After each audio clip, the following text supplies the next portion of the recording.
Hapa ni mechi kama ilivyo, kwanza ni hatua robo finali kombe la shirikisho barani Afrika, mechi tough, hakuna urahisi. Lakini pia iko ugenini dhidi ya nani? Al Masry, timu ya 4 kwenye msimamo wa ligi kuu ya Misri. Haiwezi kuwa mechi nyepesi hata kidogo. Lakini kwenye makaratasi kwangu mimi naona Simba bado anayo nafasi ya kupata matokeo chanya kwenye michuano hii ya CAF. Huwa sio lazima ushinde ukiwa ugenini. Unaweza kupata sare, pia ni chanya vile vile, kwa sababu mwisho wa siku tarehe 9 si watakuja hapa Tanzania, kama sio kwa Mkapa pale ambako pumzi ya moto inawabeba sana Simba na mashabiki wao. Ikitokea la kutokea, wanakwenda New Amaan Complex. Naamini kwamba ukaguzi wa CAF, maafisa wao waliokuja Machi 24 umepitisha uwanja wa Mkapa kwa sababu ni eneo la kuchezea ambalo liko vizuri, lakini pia New Amaan Complex imepitishwa. Kwa hiyo naamini kabisa watacheza kwa Mkapa, Simba watakuwa na nafasi nzuri. Lakini hayo ninayozungumza sio kwa sababu tu ya uzalendo Mtanzania, ni kwa sababu ukiangalia hali ya Al Masry, hali ya Simba, wote wako vizuri, lakini Simba naiona iko vizuri zaidi. Lakini ili wapate matokeo chanya, tupate furaha wa Tanzania, wapate furaha wa msemaji Simba, kuna baadhi ya mambo ya kufanya. Moja ni kwamba tukijua Al Masry chini ya kocha mpya Anis Bujalbene, unajua wamebadilisha kocha, sio Ali Mahar.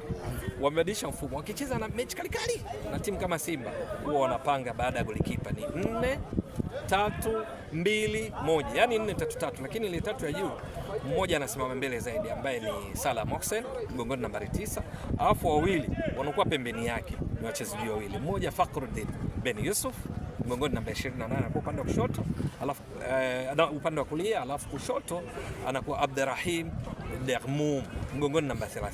Hawa ndio hatari, lakini huwa wana rotate kwenye mchezo, wanabadilishana sana. Salah Mohsen tunakumbuka vizuri, ni mzoefu, ashachukua Champions League akiwa na Al Ahly mara 2, ashachukua under 23 AFCON akiwa na Misri, ashashiriki kombe la dunia la klabu wakafika nusu finali akiwa na Al Ahly.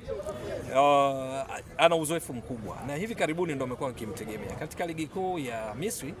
Mechi 3 zilizopita amefunga goli 5. Mechi dhidi ya Modern Sports kapiga hat-trick. Kwa hiyo ni mchezaji wa kumtazama. Tunapozungumzia Simba wana nafasi, basi mchezaji kama Salah Mohsen kujua namna ya kukabana naye. Lakini kuna mwamba huyu anaitwa Fakhruddin Ben Yusuf. Huyu unajua Al Masry kwenye kundi lao wamemaliza wa pili nyuma ya Zamalek. Walikuwa wamefunga mabao 7, wameruhusu mabao 4. Yale mabao 7, matatu amefunga Fakhruddin Ben Yusuf. Tarehe 23 Juni anatimiza miaka 34. Urefu wake 55 na inchi 10. Kwenye michuano hii mechi 6 amecheza mechi 5, dakika 328. Kapiga mashuti 8, matano on target, ana goli 3. Kwa hiyo asilimia 43 za magoli yote ya Al Masry kwenye shirikisho hatua ya makundi anahusika Fakhruddin Ben Yusuf. Goli lake lenye nguvu zaidi la kulia, nimesema anapocheza nyuma Salah Mohsen, lakini huwa anaenda kulia, anaenda kushoto, anaenda katikati. Lakini kwa mabeki wa Simba uzuri wake, tunazungumzia Shemalon Fondo. Wana Simba ombe sana na Watanzania wawe fit ya cheza, kwa sababu huyu ndo mchezaji kwa mfano katika ligi kuu Tanzania bara ndo anaongoza Simba nzima mipira ya juu, ashacheza mipira 44. Anayemfuatia kucheza mipira ya juu Abdulrazak Hamza, mipira 26. Unaweza kuona umuhimu wake. Defensive actions chini, amewini mipira 8 kwenye ligi kuu. Tusiende huko, turudi huko. Lakini kuna Abdulrazak Hamza, kuna Shamu Karabu, Hussein Bakari kitokea la kutokea leo kaonyesha kumbe anaweza kucheza. Wana kazi kubwa ya kimbinu ya kama mabeki kucheza na Fakhruddin Ben Yusuf. Hapa sasa hatuwafundishi, wao wanajua kwamba njia mojawapo ya kumdhibiti kutomwachia space. Yeye na Salah Mohsen wote sio kutokuachia space. Lakini kubwa zaidi tuwape siri.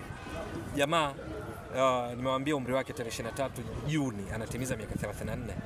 Mwili wake una sehemu nyingi zimegongwa, injuries za kutosha, ni balaa. Lakini mgongoni ashawahi kukosa kushiriki katika football siku 20 kwa sababu ya back pain. Mgongoni ana tatizo.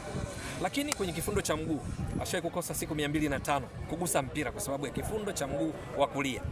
Lakini ana tatizo la goti, ashawahi kukosa siku zaidi ya 30 kugusa mpira kwa sababu tu ya tatizo la goti.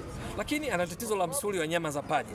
Kwa ujumla msuli wa nyama za paja, kifundo cha mguu na goti alishawahi kukosa siku 255 za mwaka kwa sababu hizo injuries. Hizo kuna mguu wa kulia, kuna nyuma ya mgongo, kuna mguu wa kushoto kwenye nyama za paja. Kwa hiyo ni balaa, lakini waliosoma Cuba wanaelewa vizuri. Tukishasema hivi siri, tukishasema huyu mchezaji kuna maeneo ukimgonga hawezi kudhuru, na hii ni vita, mwisho wa siku ni vita baina ya mataifa, Misri na Tanzania, ni vita baina ya wekundu wa Msimbazi Simba dhidi ya Green Eagles, hapa tunazungumzia Al Masry. Kwa hiyo tunaposema haya hatufundishi kwamba mgongeni, ila yoyote atakayofanya ile kazi isiwe kwa kuwapatisha kadi za njano, kwa sababu kucheza na Al Masry ugenini kwenye uwanja wa unaitwa Suez Canal Authority Stadium unaoingiza mashabiki 22,000, 3,000 wa VIP wa first class, 3,000 wa second class, 15,000 mzunguko, panahitaji utulivu wa hali ya juu, usipate kadi za ovyo ovyo. Lakini nimejaribu kusema tu kwamba hayo maeneo ikitokea kwenye mpira, iwe bahati mbaya au kusudi, akigongwa huyu mwamba, kuna uwezekano 43% ya mabao ya Al Masry, kwa sababu anatoka kwa Fakhreddin Ben Yusuf, maana yake ile hatari itakuwa imepungua. Wanabaki sasa kina Mahmoud Hamad, wanabaki kina Salah Mohsen, wanabaki kina Degmoum, wana mafundi wengi cheza yao, mabeki wao. Hapa tunazungumzia sasa Ahmed Eid, na kuna beki wa kushoto siku hizi achezi Hassan Ali, mara nyingi anacheza mchezaji namba 13 mgongoni, anaitwa Amri Saadawi. Wanavyocheza ni kama anavyocheza Shomari Kapombe, kama anavyocheza Mohamed Hussein Shabalala Simba chini ya Fadlu Davis. Wao ni mabeki lakini kama viungo ushambuliaji, ni kama playmaker, wanapanda na sio kwa kuongeza mapana ya uwanja, apige cross, wanaingia ndani, tunaita underlapping. Ndicho anachokifanya Saadawi, ndicho anachokifanya Ahmed Eid. Simba wanapaswa kuwa makini katika eneo hilo. Naamini wakifuatilia hizi small details, maana nikiongea hapa tutawalia muda wenu, maelezo ni marefu mno ya kimbinu, ni kwamba naiona Simba inayo nafasi. Simba hapa tunapozungumza ndio timu yenye ukuta imara zaidi katika ligi kuu Tanzania bara. Mechi 22 wameruhusu mabao mangapi? Mabao 8. Maana wanaruhusu bao kila baada dakika 236 plus. Ndio best defensive team. Simba ni ya pili kufunga mabao. Wameshafunga mabao mangapi? 52. Si ndio? Ambayo kwa Afrika sasa ligi kuu 10 bora barani Afrika, ya kwanza kwa kufunga sana ni Yanga ambayo yenyewe ina mabao 58 katika mechi 22, dakika 1980 inafunga bao kila baada ya dakika 34 na sekunde 8 Yanga. Lakini Simba inafunga mabao 52. Tunazungumzia kwamba inafunga kila baada ya dakika 36 na sekunde kama 5. Kwa hiyo ndio wako vizuri. Kwa hiyo wakitumia ubora wao katika kushambulia, katika kuzuia, tunaweza kupata mambo mazuri kwa wekundu wa Msimbazi Simba, kwa Watanzania wakawa wametanguliza mguu ili kucheza vizuri katika mechi ya marudiano na timu kutinga hatua ya nusu finali. Kwa taarifa rasmi, swali moja. Mara nyingi sana Simba Sports Club inakuwa inafanya vizuri sana katika makundi. Nakumbuka katika msimu ambao Simba aliongoza kundi mbele ya Ahli na AC Vita Club aliongoza kundi kwa pointi 13. Na alikuwa na idadi chache ya kufungwa. Alifunga almost magoli mawili. Baadaye akaenda katika kule nchini Afrika Kusini akafungwa na Kaizer Chiefs magoli 4-0. Akashinda 3. Nadhani ni kitu gani ambacho umekiona kwa Simba sasa hivi? Je, huenda ikatokea yale ambayo alitokea au kuna tofauti kidogo kwa Simba iliyopita na Simba ya sasa? Kuna mambo mengi ya tofauti. Tukianzia benchi la ufundi, tukianzia rasilimali watu pale uwanjani, wachezaji. Mbinu za Fadlu Davis kwanza ni tofauti kidogo na Simba hiyo unaozungumza. Simba kina Cletus Chota Chama kwenye kiwango, Louis Nixon, Chris Mushimba Muga, John Boko, Hassan Dilunga na kadhalika. Simba hii sila yake kubwa katika kuzuia uwe inabaki na mpira yenyewe na uficha. Kwa hiyo kupata nafasi kwenda kwa wadhuru inakuwa shida, kwa sababu mpira wanabaki nao wao. Hilo ndio silaha kubwa nimeona kwa Fadlu Davis.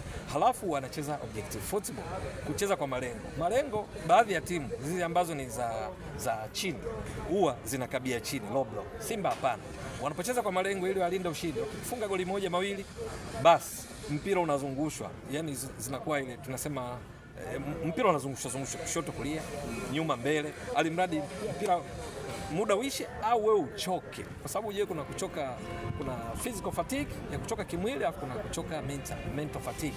Unachoka kwa sababu unafukuza mpira muda wote, wao ndo wanatumia hiyo nafasi. Ikitokea nafasi wanakufunga tena, kama vipi, wanakaa tuna mpira upate nafasi. Kwa hiyo kwa njia hii ndio maana timu za kule UNAF zimeshadhurika 3 kwa Mkapa, hamna iliyopata sare. Tunazungumzia Al Ahly Tripoli kuelekea makundi, wali kule bila wakafungwa 3-1. Tunazungumzia Sfaxien walifungwa kwao 1-0, hapa wakafungwa 2-1. Constantine kule Simba walifungwa 2-1, hapa wakashinda 2-0 Simba. Na sasa wanaenda kwa Al Masry. Naamini njia ile ya Fadlu Davis akitegemea zaidi kwenye kushambulia kutoka kati kwenda mbele. Unavozungumzia Elie Mpanzu Kibisawa na Kibu Dennis Prosper kwenye kiwango bora. Jasha Ahua anajua pa kusimama, achezi mpira wa kuvutia mashabiki washangilie, lakini anajua pa kusimama ili kuleta madhara. Lakini unazungumzia Lionel Ateba Mbida anayependa migongano. kama sio yeye kuna Steven Dese Mukwala. Lionel Ateba Mbida ligi kuu Tanzania bara penye piga mashuti 28, 20 on target, ana goli 8 ingawa 4 ni ya mikwaju ya kutenga, lakini wako vizuri kwa ufupi. Kwa hiyo nadhani wana kila sababu safari hii kuvuka tu. Shukrani sana.